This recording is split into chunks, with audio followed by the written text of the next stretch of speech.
cat, and Jesus was a tabby cat was in the manger when Jesus was born.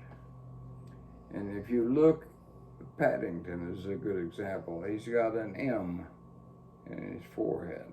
Mm-hmm. And that's those cats that are carry that M in their forehead is a descendant of that cat was in the manger with Jesus. That's what the story goes. A lot of people don't know that, but you look at a tabby cat and there's an M. Look, and I look all the time at tabby cats, Mm-hmm. and Paddington's got the M. Yeah, for Messiah. Yeah. Mm-hmm. And that's what it stands for. It stands for the Messiah. You're right. Mm-hmm. And that's where it was. But no, I always look at tabby cats one thing over, and I will look to the cat out at Waffles. Waffle usually has a whole bunch of cats, you know.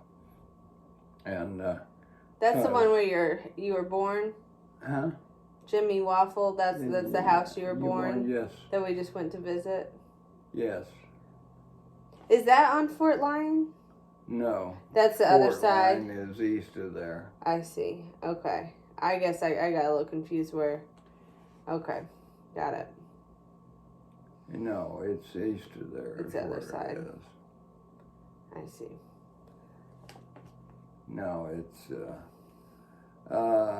Fort Lyon is an old place. Been there for a long time. There was a fort one time. For many, many years. It was long gone when I was born. And there was a big church over there for a while too. But no, my grandmother went to the Christian church, which is around over there, a little ways away from there, about a mile away from there. And she would ride... How would she get there? What? How would she get over there? They would drive? Or they Yeah, they drive a car. Yeah. She raised chickens, of course. My dad run a chicken hatchery, so he brought chickens up all the time. So we had a lot of chickens, and what she did, she was a very thrifty woman, and she would take her eggs to town and sell them up at the elevator. And they would buy her eggs, and so she would take them up there and sell them to her. She saved her money, and that's how she bought her first car. Was an old Chevy. They bought it up there at the Chevy garage, and that's where it was. And she drove it for a number of years. But she was a terrible driver. I mean, it was just terrible. Not as bad as my friend's Joe Morgan's wife. His wife is terrible. And almost as bad as my grandmother, but Sandy was just, she was kind of, she gets behind the wheel and she gets nervous. And so when I flew from Phoenix to El Paso, why, I told him, he was living there at the time, I said, if you'll pick me up at the airport, I'll buy your lunch. And we'll go somewhere and I'll buy your lunch. I said, I'm flying in the morning. He said, okay. And so that's what they did. But going around a corner, she's going like this. You know, and it's just, it's not smooth, okay? Okay. It's just a bad deal. I'll tell you a funny story about my grandmother. She was driving, I think my ex-wife, and they were going somewhere there in Windsor. She said, they're going down the street. She said, so-and-so lives over there. And we go down in the ditch and then came back out. You told me that story when we were on the mountains driving in through Arizona, or one of those times you would tease me. I felt like I remembered you doing that to me. But anyway, and it was kind of funny. After I got old enough to drive,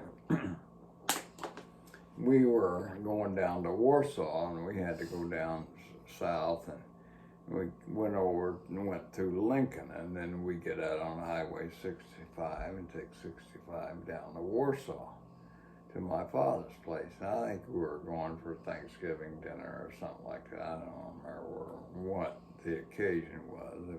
It was for Christmas or Thanksgiving dinner or something like that anyway. So when I pulled out on 65 to go south, why, my grandmother was sitting in the back and my grandfather was sitting beside me. And so when I pulled out on the road, I started accelerating down the road, and my grandmother says, "I just don't understand." Says, "I just do not understand." Says, "Grandpa will sit there and be quiet when you're driving, and he just fusses up a storm when I'm driving." And I says, and I didn't make any comment. I wasn't going to make any comment after that, but no, she was not a very good driver. She turned over 3 cars. Okay, she just was not very good. But that's, she was willing. She bought her own car, and she drove it.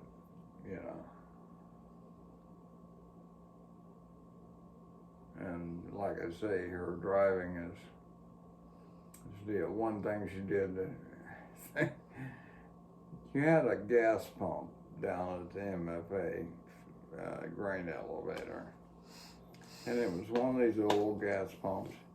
You got a lever on the side that you pump up the gas into the glass bowl up there, and it has on the side, how many gallons you're buying.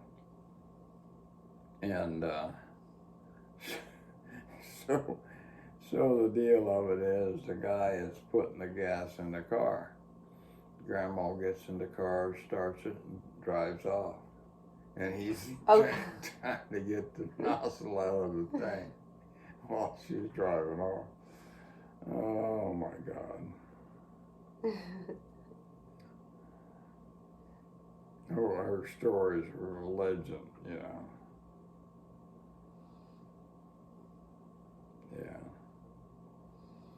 But she always went, she always liked going, so there's no problem. One thing. Later on, why, she let her good friend Nobi, she was part of the Acker clan, so one thing she let Grandma, she drove for my grandmother. If she wanted to go to Clinton or something like that, why, Nobi would take her or drive her car for her.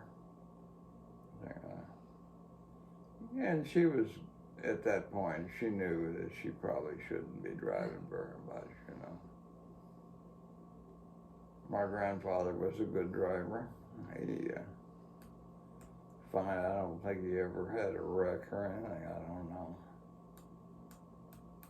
But he was, like I say, he was soft-spoken, he was soft-spoken, and he was real calm. He didn't really ever get upset very much until the milk cow that one time, and me one time. He went after me a little bit because I let the fishing pole go out in the middle of the pond. Well, we always had problems, but he was a soft-smoking guy, and they didn't have a lot of people moving cows from one place to the other. He trained his cows, he'd call them, and they would bawl and cry, and one thing or another, they'd follow me. and follow him into another field where he wanted them to graze on, so, no, he very slick about that.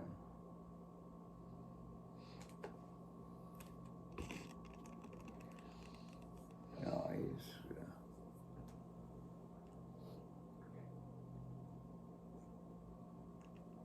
he always took me fishing, and I tell you, he scared me one time when he got up and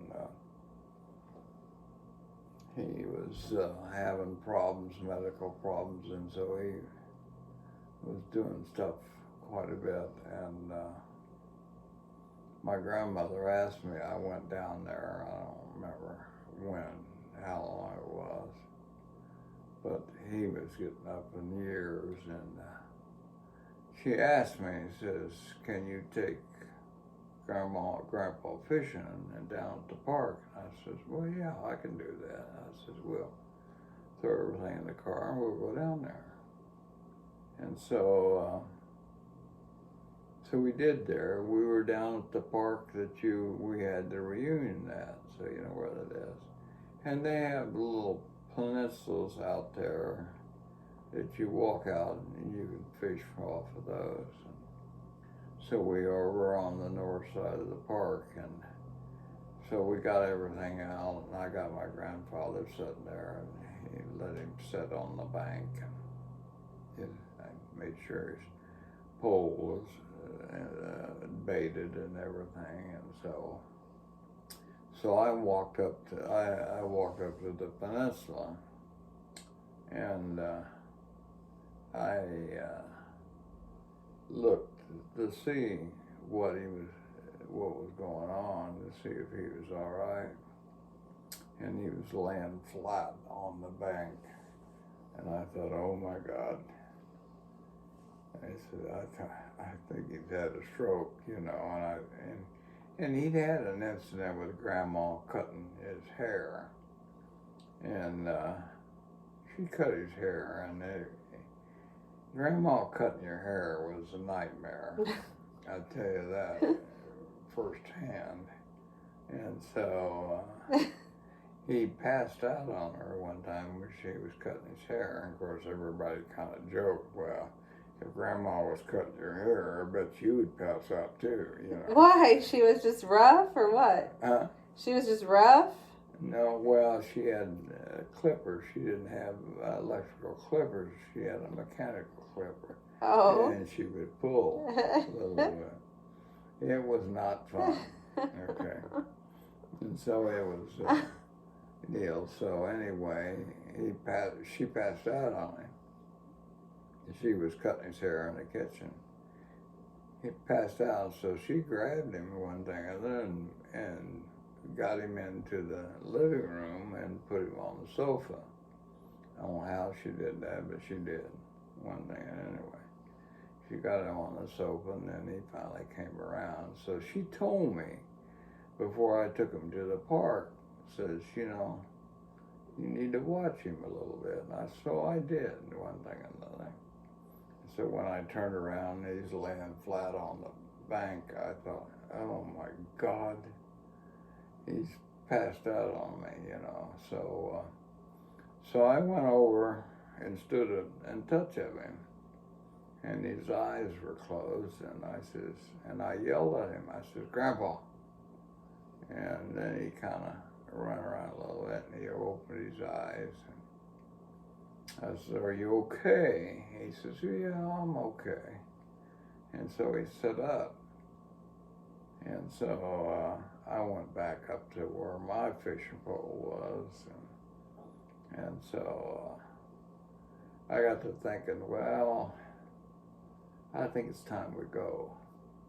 We hadn't been there very long. And so I went back to him and I asked him, I said, Grandpa, I said, I think we better go home. He said, okay. And so I got him in the car and got the fishing poles and everything in the car, and I took him home. Grandma said, what happened? I said, well, he kind of had a little spell out there, and he kind of laid back on the bank. So I said, that's the reason why I decided we probably better come home. He says, okay, no problem. He said, at least you took him down there. And I said, yes, I did, no problem. But that's the way it was. You think that's the same thing that happened to you when Ruby woke you up and you passed out? What? You think that was the same kind of situation when you passed out? Yeah, maybe. I don't know. I have no idea. One thing. Yeah. But like I say, when I yelled him Grandpa, why his eyes he opened up, and he set up then. I can't remember whether they helped him set up or he set up himself. I don't remember. I don't remember which way it was, but he set up and he sat there for a minute, and I said, are you okay? And he said, yes, I'm okay. But when I went back up to my fishing pole, I'm like this. I'm not going to take my eyes off of him, because I don't want that to happen while I'm taking care of him. So anyway, what happened? Shortly after that, he had a heart attack, and then he did have a stroke later on. That's what happened to him. I think his carotid artery had got stopped up. He was a pipe smoker. He smoked pipe all the time. And he wouldn't put it down. He's going to smoke a pipe his whole life, and he did, until he had the heart attack. And then when he had the heart attack, then it was finished. He never wanted to do it ever again. He didn't want it. My grandfather did not drink anything. He might drink a beer. Maybe a beer in the refrigerator. But he never drank anything. And neither did my grandmother. I'll tell you a cute story about my grandmother. She's kind of funny. And this is a story she told me. It says, Junior. I said, yeah, Grandma. Says, I thank God I'm not a man. And I says, well, what makes you say thank God you're not a man? Says, I love whiskey. Says, I love whiskey. And said, if I was a man, I'd be a drunk. Is what she said. But I just laughed, I says, well, I don't know about that, But she was like that though. But I never forget that. She was always like that. Said, yeah, if I was a man, I'd be a drunk. I thought, my God. Oh, man. No, she's funny. She's a good woman. My grandmother, both of my grandmothers were unique. Of course, Grandma Bill she stood 6 foot tall, Grandma Bill did. Jeez. And her family, they lived 6 miles south of Versailles, down in the Ozarks there, a little way by Bagnell Dam, And they lived in a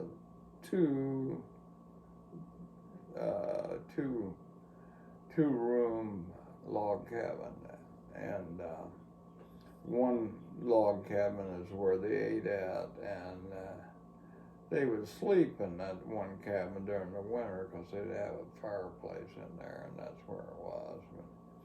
But she would walk 6 miles to town to do her shopping, is what that grandmother would, and the one thing and the thing. So they decided, her brothers and her sisters decided that maybe she should go live with Grandma Bill, and so she did. And she came and lived with Grandma Bill, and they rented a little house there in town, and she got up and walked around the house. I don't know how they knew she walked around the house. Maybe she did that all the time. I don't know. And she sat down in the rocking chair and passed away.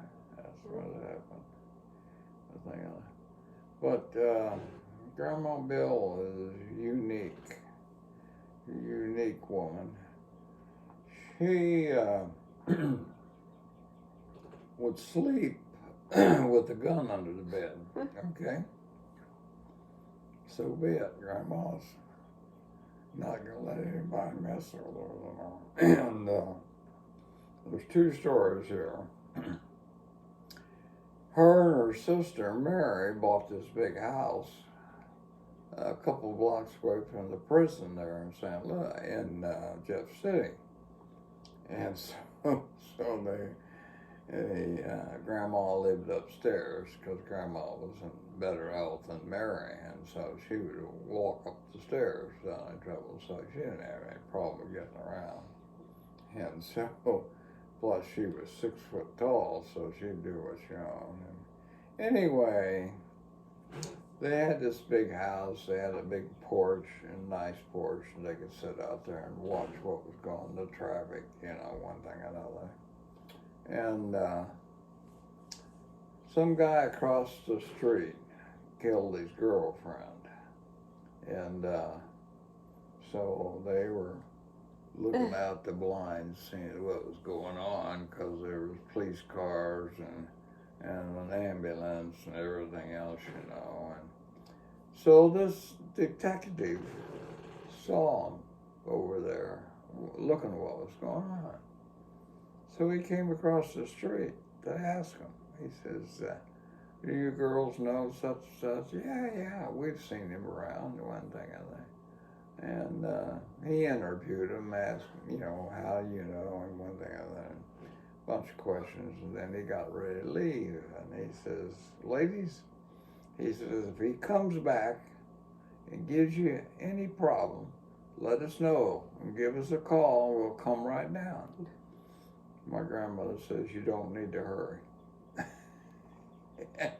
And that detective says, no, madam, you don't know. And my grandmother said, he'll be right here on the front porch. Okay. And so, and of course the detective says, no, ma'am, you don't want to do that. You don't want to do that.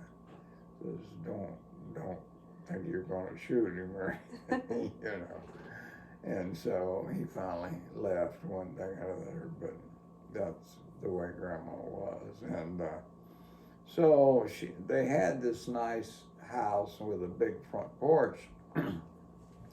So they bought some hanging plants to hang from the rafter, And so they had these hanging plants out there. And Judy, my cousin, told me the story. He says, somebody came along and stole all the hanging plants. Says, well, Mary and Grandma Bill called the police. Now, a policeman came out, got a straight policeman, and said, interviewed him, and he copied down what all they stole and everything. And my grandmother asked him, he says, are you going to catch them? And the policeman says, no, it's just petty theft. He said, we'll probably never catch him. We don't, it's hard to say that we'll ever know who did it, one thing or other. And then my grandmother made a statement, says, if he comes back, can I shoot him? And the policeman said, no, ma'am, no, you don't shoot him. You don't do that.